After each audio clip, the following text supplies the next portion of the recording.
What I have here is a Whirlpool Ixelium 6 cents oven. It's a model AMW 848-IX7. Okay, the problem I had with the microwave is that it was stuck on independent timer and I was unable to reset it. So this is the way to reset it.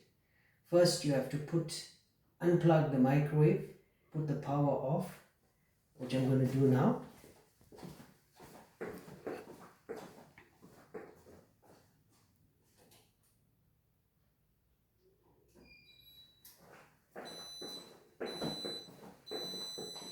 Next you switch the power back on and you open the door.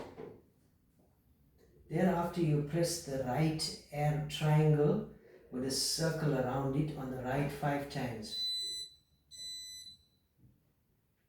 Thereafter, while the door is still open, you press the down arrow, the down triangle. Once, the screen will go blank.